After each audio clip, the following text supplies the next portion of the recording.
आपल्याला या दोन वक्त्यांच्या मार्फत दिल्या गेलेली आहे. मी काही जास्त बोलणार नाहीये, परंतु ही जी ओबीसीची जनगणना आता सुरू झालेली आहे आणि त्याला विरोध करण्यासाठी ओबीसी समाज सज्ज झाला. आता आपण त्यावर बहिष्कार का घालतो हेच कारण समजवण्यासाठी आम्ही आपल्याकडे आलो. आपला देश स्वतंत्र झाल्यापासून ओबीसीची जातनिहाय जनगणना आपल्या देशात अजूनपर्यंत झालीच नाही. हीच खरी ओबीसीची शोकांतिका आहे. इंग्रजांच्या काळामध्ये 1931 ला ओबीसीची संख्या ही 52% होती.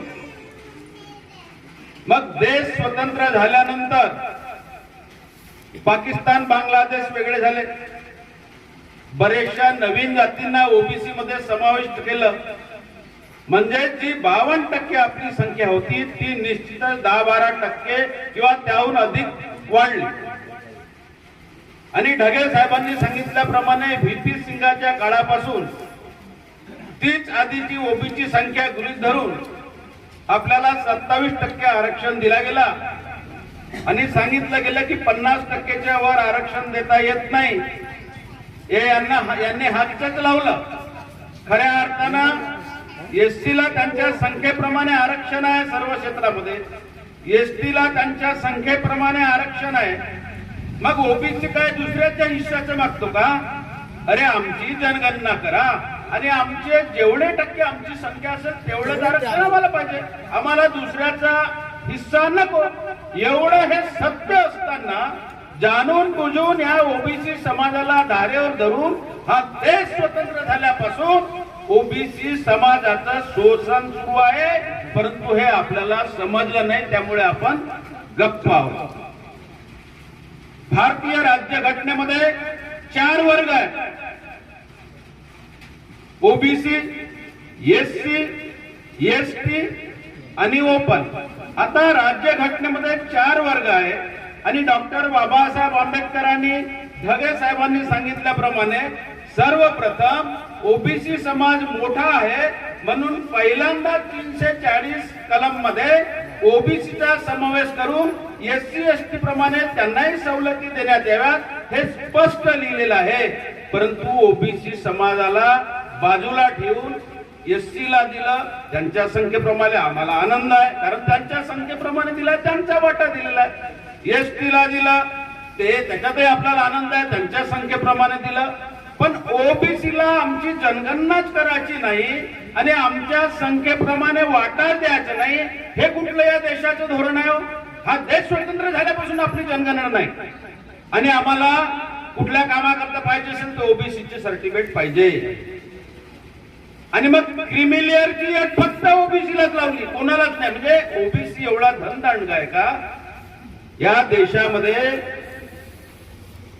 तुम्ही बघा, राजकीय क्षेत्राचा जर विचार केला, ओबीसीचा ऑल इंडिया लेवलवर एकही पाहिजे तसा पक्ष नाही.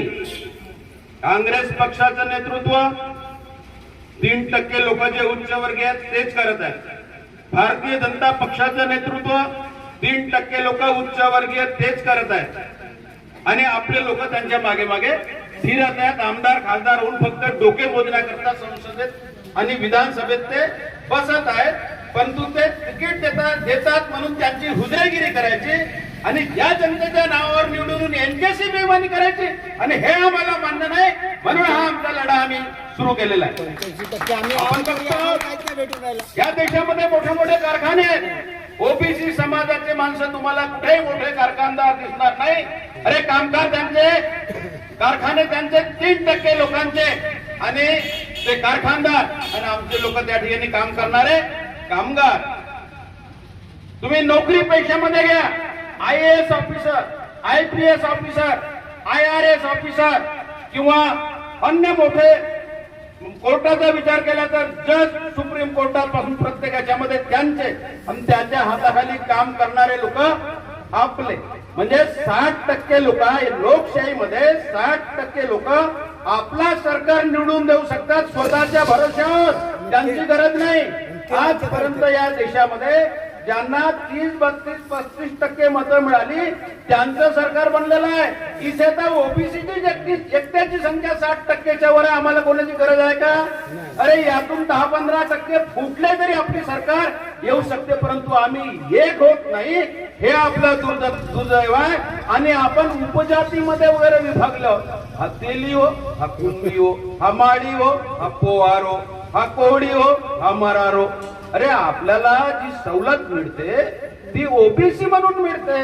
आपल्याला तेली म्हणून मिळते का? कुणबी म्हणून मिळते का? नाही, आपल्याला ओबीसी म्हणून मिळते. तर सर्व ओबीसी बांधव हे एक झाले पाहिजेत आणि सगळ्या कॅटेगरीचे संघटना आहे, आदिवासी समाजाची संघटना आहे, सातत्यानं ते आपल्या समाजासाठी लढा देत असतात. तुमच्या शेड्यूल कास्ट त्यांच्या संघटना आहे, ते आपल्या समाजावर कुठला अन्याय झाला तर त्यासाठी लढा देत असतात. परंतु ओबीसीची संघटना नव्हती. आम्ही 15 वर्षापासून आंदोलन करून आलो, पण आमचेच भाऊ आम्हाला साथ देत नव्हते. आता जेव्हा आम्ही वारंवार गावागावात जाऊन जागृती करण्याचा प्रयत्न केला, आता कुठे थोडाफार जाण आला आणि जागृत झाले ना. ऑल इंडियामध्ये भंडारा जिल्ह्यामध्ये सगळ्यात जास्त जागृती झालेली आहे आणि त्याची नोंद सुद्धा दिल्लीमध्ये झालेली आहे की इथे जनगणनेवर मोठ्या प्रमाणात बहिष्कार आहे. म्हणजे याचाच अर्थ असा की आम्ही जे जागृतीचं कार्य केलं ते लोकांना पटलंय आणि त्यात आपल्याला यश मिळालं.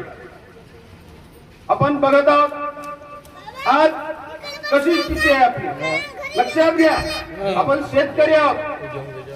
शेतकरी आहोत, आपले गुलाम आपल्याकडे बैल असतात, बैल गाई वगैरे आपण त्यांचा उपयोग करतो.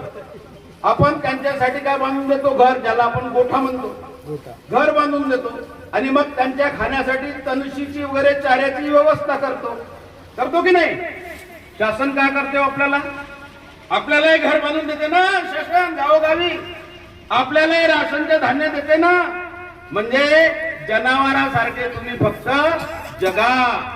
तुम्हाला काही इच्छा आकांक्षा नाही की माझा मुलगा आयएएस ऑफिसर झाला पाहिजे, आयपीएस ऑफिसर झाला पाहिजे, मोठ्या पदावर नाही. तुम्ही फक्त जगा.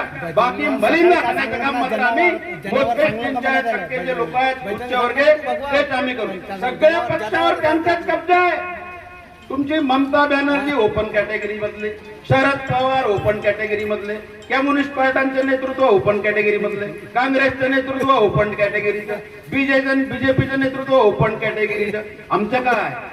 झेंडे त्यांच्या धरा, मागे मागे फिरा आणि या गोरगरीब जनतेचं नुकसान करा. माझं काय? मला तिकीट मिळाली की माझा पक्ष माझ्यासाठी छान, निवडून आल्यानंतर ही जनता गेली चुली.